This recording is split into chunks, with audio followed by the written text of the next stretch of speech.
আসসালামু আলাইকুম। সবাই কেমন আছেন? আশা করছি সবাই খুব ভালো আছেন। শীত আসলেই মিষ্টি পুলি পিঠার পাশাপাশি আমরা কিন্তু অনেকেই ঝাল পুলি পিঠা খেতেও খুবই পছন্দ করি। তো আজকে আমি আপনাদের সঙ্গে শেয়ার করব বুটের ডালের ঝাল পুলি পিঠার রেসিপিটি যদি আপনাদের ভালো লাগে আমাকে সাপোর্ট করবেন, আর পোস্টে লাইক কমেন্ট শেয়ার করতে ভুলবেন না। চলুন তাহলে দেখে নিই আমি এই ঝাল পুলি পিঠাটা কিভাবে তৈরি করি। ঝাল পুলি পিঠার জন্য এখানে আমি নিয়েছি বুটের ডাল কিংবা ছোলার ডাল। ছোলার ডালটা আমি ধুয়ে সারা রাত ভিজিয়ে রেখেছিলাম। মিনিমাম 5-6 ঘন্টা ভিজিয়ে রাখতে হবে।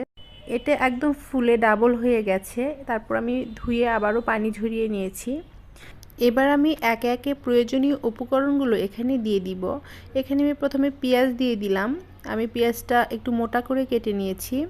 এরপর দিয়ে দিব গরম মশলা।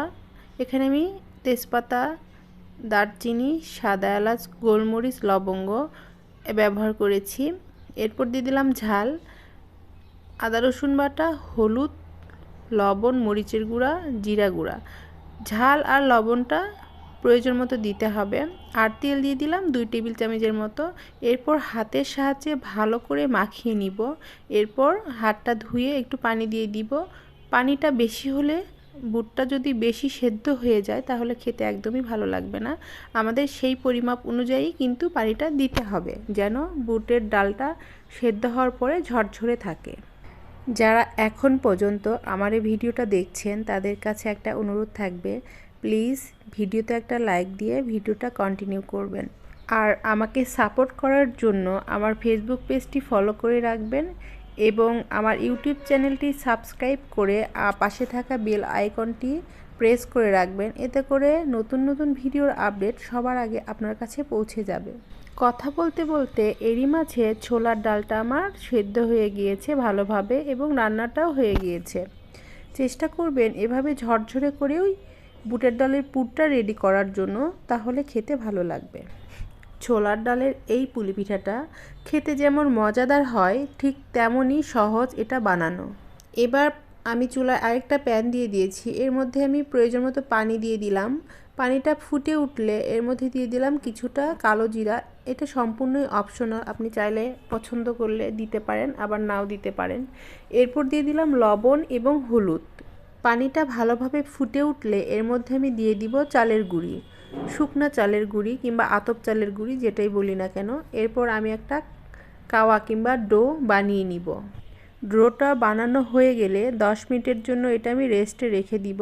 এটা প্রচুর গরম ছিল, একদমই হাত দেওয়া যাচ্ছিল না। 10 মিনিট পর এটা অনেকটাই হাত সহনশীল ঠান্ডা হয়ে এসেছে। এবার আমি পিঠাগুলো বানিয়ে নিব। এবারে ডোটা আমি কিছুটা শুকনো চালের গুঁড়ির যোগ করে ভালোভাবে হাত দিয়ে চেপে চেপে মথে নিব। এতে করে আটার ডোটা সফট হবে এবং পিঠাটা ভালো হবে। ভালোভাবে মথে না নিলে পিঠা বানানোর সময় পিঠাটা ভেঙে যাবে, ফেটে যাবে। এই জন্যই ভালো করে মথে নিতে হবে। এরপর আমি ডোটাকে একটা বড় রুটি বানিয়ে নিব। রুটিটা বেশি মোটাও করা যাবে না, আবার বেশি পাতলাও করা যাবে না, মিডিয়ামভাবে একটা রুটি করে নিতে হবে। এরপর একটা কাঁঠারের সাহায্যে পরিমাপ মতো কেটে নিতে হবে। আর আপনি যদি সাঁচে করতে চান পিঠার সাজগুলো, পুলি পিঠার সাজ, সেক্ষেত্রে সাঁচেও করতে পারবেন।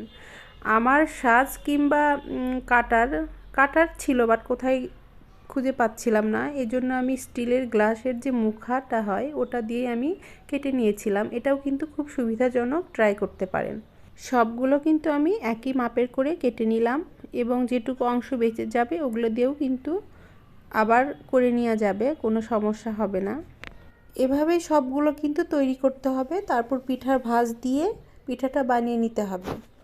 আমি কিভাবে হাতের সাহায্যে পুলি পিঠার ভাঁজটা করি সেটা এখন দেখানোর চেষ্টা করব। প্রথমে আমি ওই ছোট ছোট রুটি থেকে একটা রুটি নিয়ে নিলাম। তো প্রথমে আমি রুটিটা যেহেতু হালকা একটু মোটা ছিল, আমি এটা হাতের আঙ্গুলের সাহায্যে চেপে চেপে একটু বড় করে নিলাম। এরপর আমি এর মধ্যে বুটের ডালের পুরটা দিয়ে মুখটা বন্ধ করে নিব। এই প্রসেসটা সবাই জানে কিভাবে মুখ পুর দিতে হয়।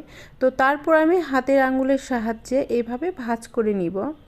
এটা খুবই ইজি একটা ডিজাইন, যে কেউ একবার ভালোভাবে দেখলেই বুঝতে পারবেন। ডিটেলসে কিভাবে বলবো আমি বুঝতে পারছি না। হাতটা একটু ঘুরিয়ে ঘুরিয়ে ভাঁজ দিলে কিন্তু সুন্দর একটা ডিজাইন হয়ে যাচ্ছে, কিংবা আপনি আপনার পছন্দ অনুযায়ী ভাঁজটা করে নিতে পারেন, অথবা পিঠার সাজ পাওয়া যায় সেগুলোতেও কিন্তু পিঠাটা করে নিতে পারবেন।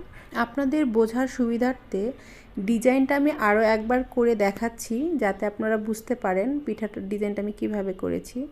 সেমভাবে সবগুলো পিঠা আমি বানিয়ে নিয়েছি। এবার প্যানে তেল দিয়ে মিডিয়াম আঁচে পিঠাগুলো আমি মুচমুচা করে ভেজে নিব। চুলার আঁচ যদি বেশি থাকে তাহলে কিন্তু পিঠাটা হয়ে যাবে, ভাজা হবে, বাট মুচমুচে হবে না। এই জন্য আপনি যদি মুচমুচা করতে চান সেক্ষেত্রে কিন্তু আপনাকে চুলার আঁচটা মিডিয়ামে রেখে একটু সময় নিয়ে উল্টিয়ে পাল্টিয়ে ভেজে নিতে হবে। আপনি যদি বুটের ডালটা পছন্দ না করেন সেক্ষেত্রে কিন্তু মসুরের ডাল, মুগের ডাল, এই ডালগুলো দিয়েও কিন্তু সেম প্রসেসে ঝাল পিঠাটা তৈরি করে নেওয়া যাবে। পিঠাগুলো আমার ভাজা হয়ে গেছে, আলহামদুলিল্লাহ, খেতে অসম্ভব মজার। এই পিঠাটা যদি আপনি একটু আদা কুচি দিয়ে খান তাহলে আরও বেশি ভালো লাগবে। এই পিঠাটা যখন বাসায় বানাই তখন কিন্তু একটু আমি বেশি করেই বানাই, কেননা এটা ফ্রোজেন করেও রাখা যায়। ফ্রোজেন পদ্ধতি হলো পিঠাগুলো তেলে হালকা ভেজে নিয়ে ঠান্ডা করে নিতে হবে। এরপর বক্সে করে নর্মাল ফ্রিজে 15 দিন পর্যন্ত এটা ভালো থাকবে। আর ডিপে রাখলে এটা 1 থেকে 2 মাস ভালো থাকবে।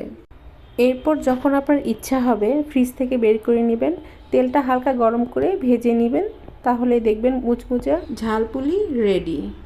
দেখা হবে নতুন কোনো আয়োজনে, সে পর্যন্ত সবাই ভালো থাকবেন। আল্লাহ হাফেজ।